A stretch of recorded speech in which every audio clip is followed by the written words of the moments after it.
Yes, and I'm sure that's difficult at times. It is, but sometimes I remind us, we have 2 legs. They have 4. And if we had to walk on our arms and our legs, Yes, that's we true. can figure ways to navigate, but yet we're still uncomfortable, right? Yes, yes. It's maybe so that's interesting. You have to yeah. change your mindset to their world. That's right. That's right. Welcome to Posture and Purpose, where both healing and community come together. Make sure to subscribe on Apple, Spotify, and YouTube.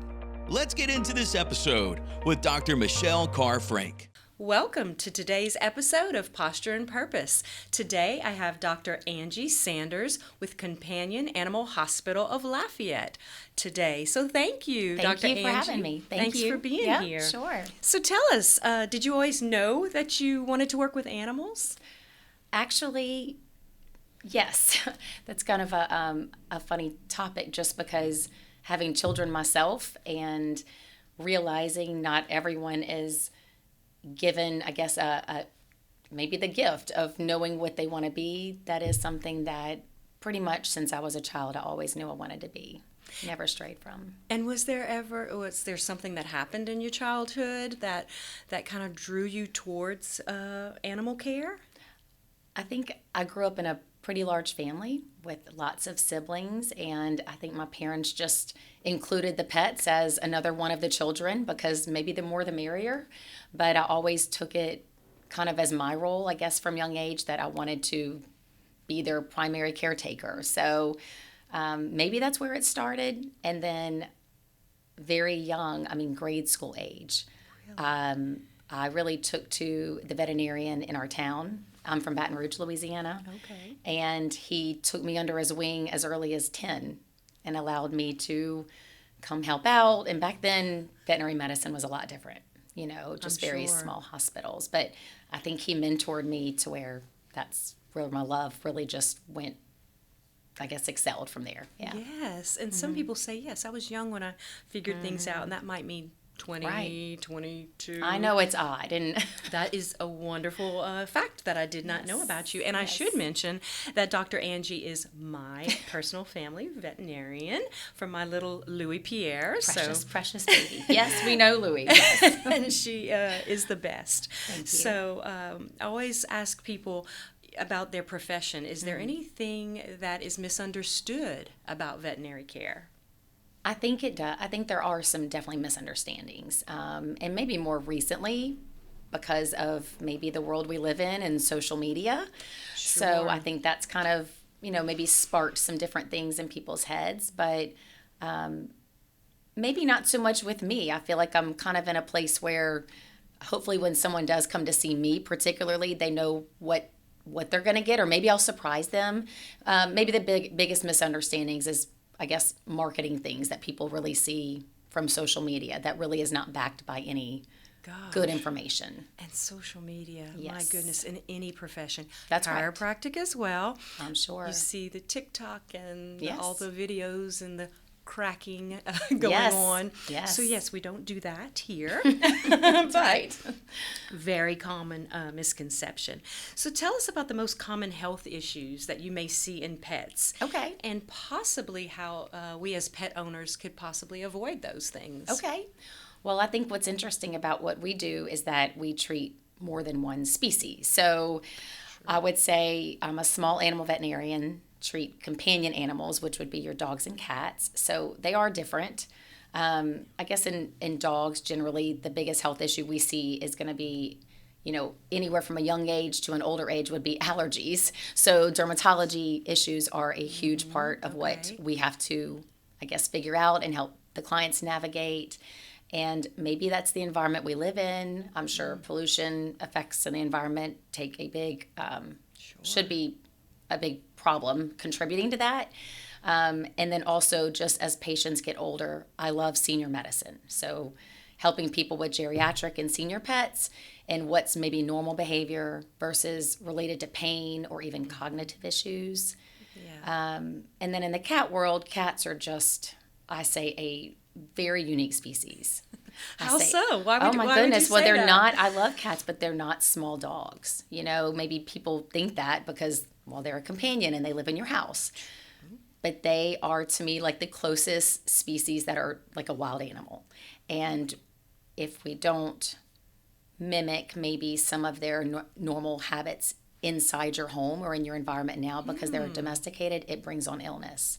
So a lot of the illness I help people with their cats, they may not realize are caused maybe just from stress, so urinary issues, diabetes, and also bowel issues that are related a lot to That's to very stress. interesting. Yeah. Who would have known? Yeah, We just I know. take it for granted. No, cats have been around and living in houses forever. That's right. That's right. Not so much the case. So, what signs do you think pet owners often overlook with symptoms such as And those? it is. Yeah. I would say signs would be when we think about pain, we think about maybe the way that we can say we're in pain. If an animal comes in limping, to me that's pain, right? But because they don't whimper or cry, that's not really perceived all the time by the pet owner that they're in pain. And that's something I really just have to sit and really kind of put into perspective maybe with the owner. Yes, and I'm sure that's difficult at times. It is. But sometimes I remind us, we have 2 legs. They have 4. And if we had to walk on our arms and our legs, Yes, that's we true. can figure ways to navigate, but yet we're still uncomfortable, right? Yes, yes. It's maybe so that's interesting. You have to yeah. change your mindset to their world. That's right. And how That's they right. have to, manipulate Yeah, they their can't talk. surroundings. Exactly. And you mentioned limping, so that brings me to my next Mm-hmm. question. How does mobility or the posture or gait of an animal, how does that, what does that tell you about their Oh my overall gosh. health? I'm sure. A ton. And I feel like I'm evaluating that regularly, not just in our older patients, but even young patients. Again, maybe because they're slower to get up, but yet they're not going to limp. Well, that will tell me there's definitely some difficulty, probably what you deal with, in the spine, lower spine. Right. If they're a little off on their front leg or a short step, well, then that can be cervical pain. That may be coming from the neck and not the paw, something that's Right. easy to see. Sure. So I guess that's something that I really try to evaluate. Very, again, difficult in the cat because they're different at the vet, right? Right. They may have a time limit. So It's scary. Yeah, it's very a different environment for the yeah. cat. So they may- sometimes I have people send me videos from home of the cat and say, okay, in their normal environment, what are they doing? Because you get them in the office and they may want to hide. They're not going to be as Sure, open okay, to walking yeah. around the exam room like a dog would be. Right, right. But I think it can tell us a ton of things. Oh my Yeah. gosh, so many things to think about Right. with that and our own pets at home. So, in your experience, how do pets owners, how does that impact the owner's emotional or physical wellness? And for me personally, I know I got my little Louis Pierre after losing my mother, who suffered with pancreatic cancer, and I was her caretaker. So I didn't know what to do with myself after I didn't have anyone to take care of at that level. And so my little Louis has That's brought right. me so much Joy. so much joy. So I imagine you must see that a lot in your Oh, practice. that's the best part. Yes. And I see your face light up when you say Louie's name. So that just kind of confirms what we're saying. Right. And we see people from all walks of life, right? Maybe someone who is now with a pet that sat with their dying parent for years, or a spouse that was bedridden. And they're now the primary caretaker for that pet. Right. And maybe they didn't know they wanted a pet. So we help them, through those. But, pets are just amazing and really help people get over the loss. And I'm not saying a replacement, but definitely the loss of even maybe another pet or a family member. That's true. I Yeah. hear a lot of my patients, they share with me a little bit about their pets at home Yes. because they are like family members, and they'll have 2 pets, and if they lose one, the other is either depressed Yes. or lonesome, True. however you want to categorize it, but it makes a big difference. And the other Yes. pet's health.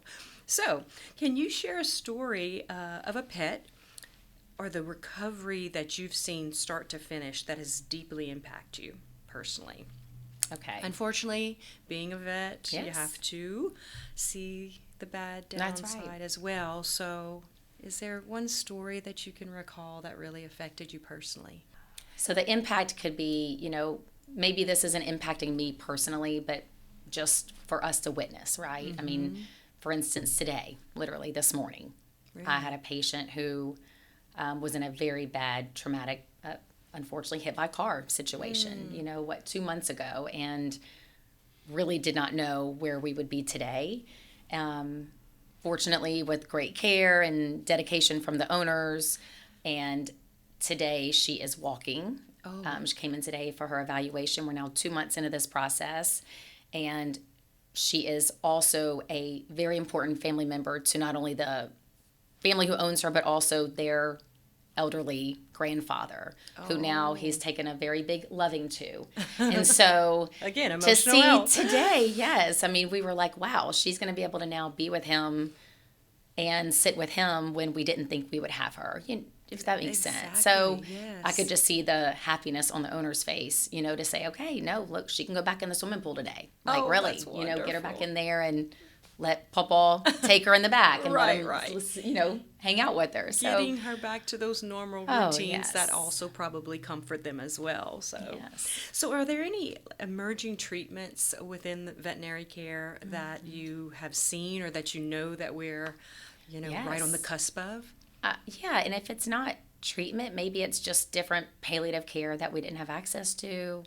I do enjoy oncology, so really helping people navigate if they think they have no decisions or they only have one decision to make, or maybe there's only one option to keep their pet around, but yet they're not ready to lose them. Right.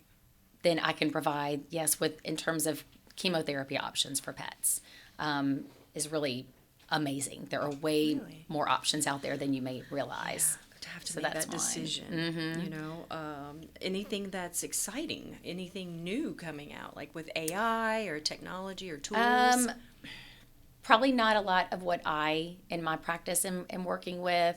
I mean, I know in the world of even rehabilitation, there's some really cool, I will use the term products, you know what I mean, on the market that we probably have to do a little bit better of narrowing down what's going to be the most effective. Am I making it Yes. clear? Just, think about like red light therapy, right? For people and horses, they've been using that Right. forever, I've right? heard that, yes. So I do think there are some great products out there. It's just, again, maybe using them enough to see which ones are really making the difference and for what Sure. what reason.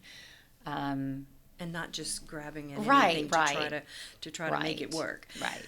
Any popular trends? You mentioned social media about pet care specifically that you wish people would stop asking about or stop following. Yeah, I think it's kind of funny and fun because I try to stay I really do open-minded, Social media is an outlet for everybody right now, and we look at it all the time, so I don't blame someone who comes in and says, the biggest thing is pet food, right? Pet food on, I guess it's on Instagram maybe, and you see these good-hearted movie stars or famous people out there marketing their pet food that is the end-all be-all, and unfortunately we don't have anything to back that up. Right, but Brad Pitt said so. I know, and he's so cute, so we have to buy it. Right.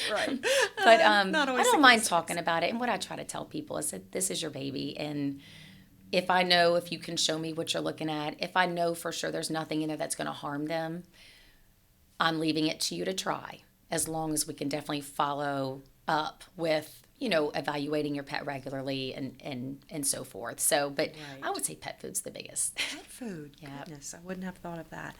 And how do you feel about musculoskeletal health with pets? Walking, exercise. How does that all play a part? We all know it's important. Oh, yeah. But how important is it? And what have you seen with musculoskeletal health? Oh, gosh. So I think there are breeds, in veterinary medicine, there are breeds of animals that really are not meant to have a lot of, let's say, strenuous exercise as others, right? We have our fun little smush face, cute dogs that snore and can't breathe very well that really do not need to go on that 3-mile walk every day. Right. But it is, I would say, more beneficial for mental stimulation for our pets. If that makes sense, Yes, right? very much so. So I think taking your pets on walks outside, is really good for their routine because it gets their mind off of, being at home, maybe when you're at work and they're bored, getting their mind off of food. So I do think then it does help their musculoskeletal health. Sure. But we have to remember pets age so much faster too. So if we don't start those activities until they're a lot older, when we realize, oh, they are limping, maybe I need to get them moving, maybe that's not the right time because they need time to heal. Sure. Just like people, just yes. like humans. Yeah, that's right. And speaking of that, do you ever collaborate with other providers or trainers for rehab or specialists when it comes to animals? Time, yes. And that's one thing that I love. I've been in this field now since 2003. So I've been practicing for 22 years.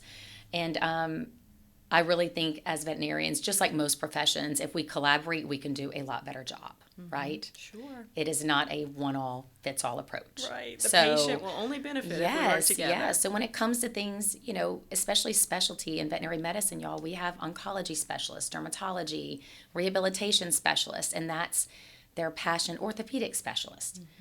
So I definitely use that to make the best decisions for my patients, right? I know for me, for sure, even though I have special interest in things and I love treating them, if there are problems that may be out of my realm or I feel like, okay, wait, there could be a lot more options, let's consult and let's get a referral. There are specialists, many of them in Louisiana that we can reach out to. Okay, so you guys I'm sure have a great network of people that you can reach out to. Absolutely. And you said you were from Baton Rouge. What brought you to Lafayette? Well, I graduated from LSU, so I'm an LSU vet school grad, and really it was just meeting the right, go Tigers. It was really meeting the right person. Dr. Don Dwarin was actually the first veterinarian I worked for here in Lafayette, and it was just making that decision. I knew I wasn't sure I wanted to stay in Baton Rouge. I was willing to take an opportunity and moved to Lafayette and thought it was a great place to raise a family too. So I stayed. Here I am. So yes, now you planted. So that's it. And what is the most surprising improvement that you've seen in an animal? I know you mentioned getting hit by a vehicle. Anything else that comes to mind? I'm sure you see a lot of those, unfortunately, but anything, either a cancer patient? Oh, sure. I mean, definitely. We have right now, treating a cancer patient with lymphoma, and we are now on our protocol that we're using. We are, I think, week 24, which is pretty remarkable, with a great quality of life, and I emphasize that because medicine, we know, can keep us around and our patients, but it does not do justice if their quality is not good at that time. So to see them bouncing in at 24 weeks, ready for their next treatment, and they're happy and they go home and they can go to daycare and they can go still their normal activities happily, that is remarkable. Makes it all worth it, right? Yes. And as a woman in veterinary medicine, what challenges or strengths have shaped your career? Because I know as a chiropractor, being a female, when I was in school, X amount of years ago, there weren't many women. Yes. I wonder, was that your experience, or have you just seen that really change dramatically over the last several years? Yes, I have seen it change dramatically. When I was in school, we did have an equal balance, I believe, of female and male. That's good to hear. Yeah, I think though what's like probably you see too is just balancing being all of it. Sure. I want to be the best veterinarian and yet still raise a family, and figuring out how to do that without feeling the pressure that you can't do it. Or do it well. So I think surrounding myself with just, it's a village. Yes. Right? We all need that village. We all need that support for sure. Yes. Okay, so if a young girl is listening, a 10-year-old Angie, that would love to become a veterinarian. Yes, ma'am. What advice or what would you tell her today? I would tell her that veterinary medicine is not just all the fun stuff, playing with puppies all day. Sure. But there are so many possibilities when you are a veterinarian of what you get to experience.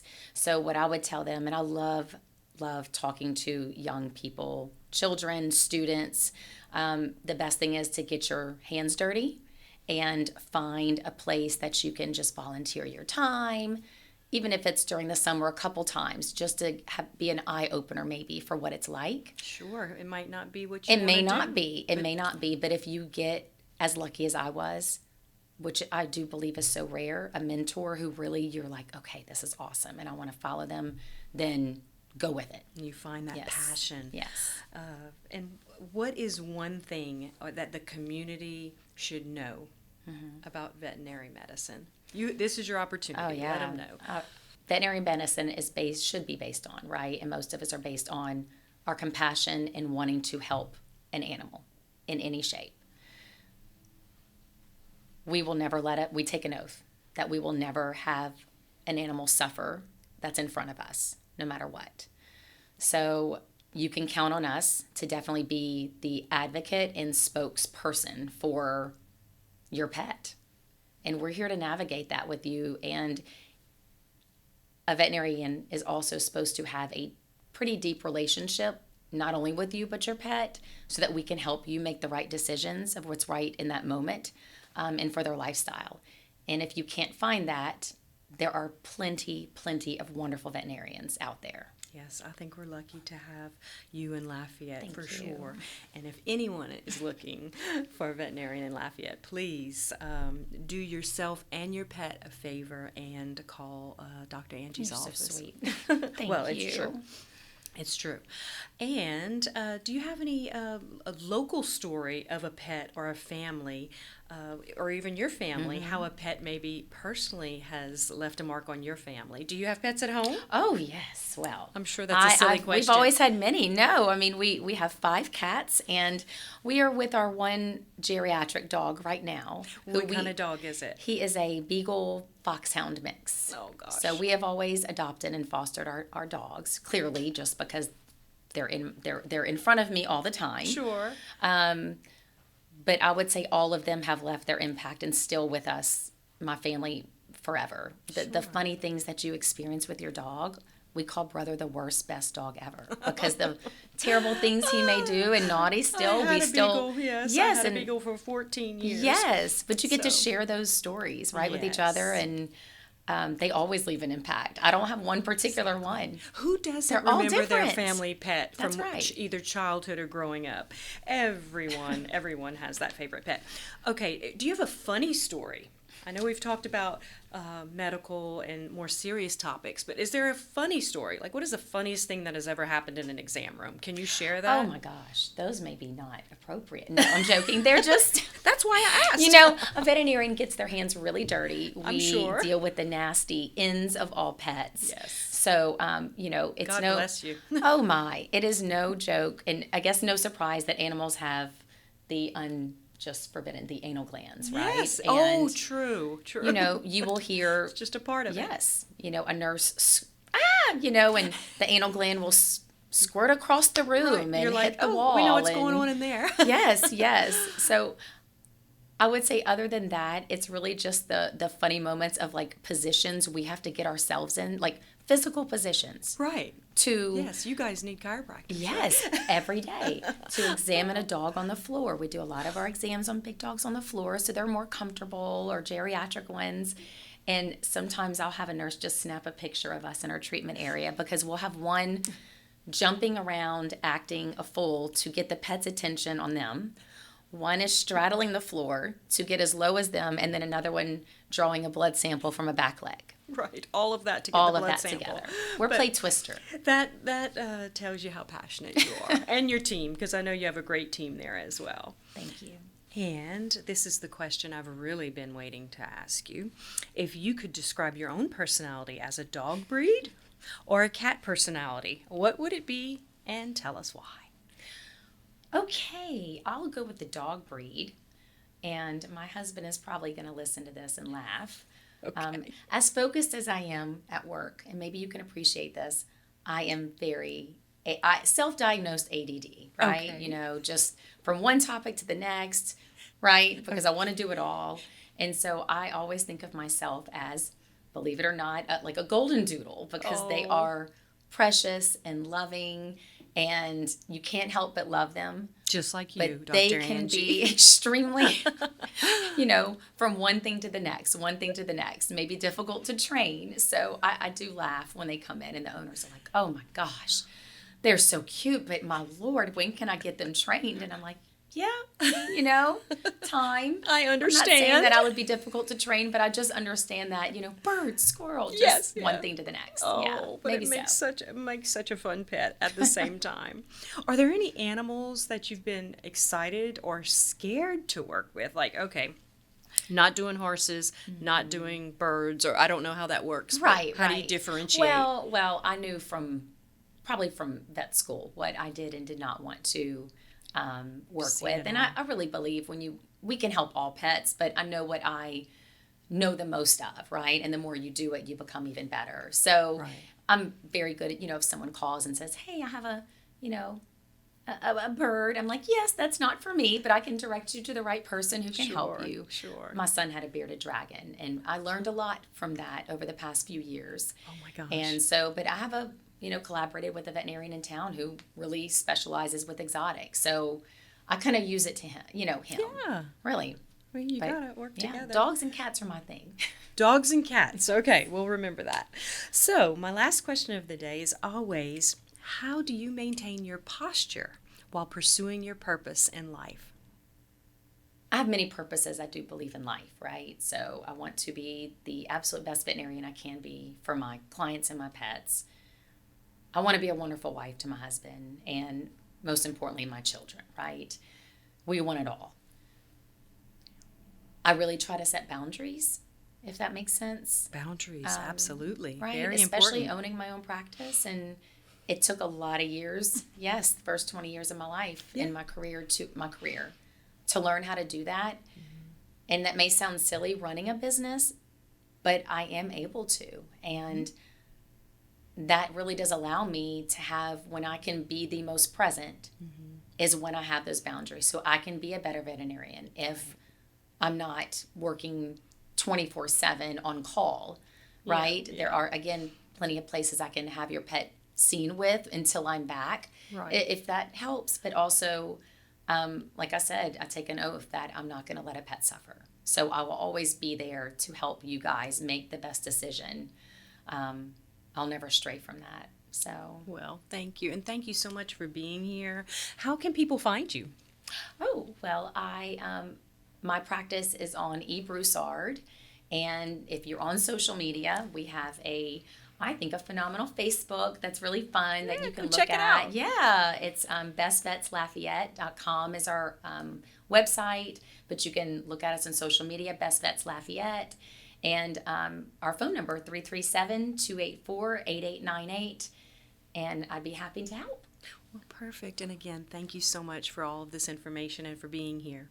And until next time, sit up straight, stay happy, stay healthy, and stay adjusted.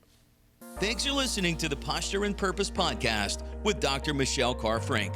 Make sure to subscribe on YouTube, Spotify, and Apple Podcasts. Until next time.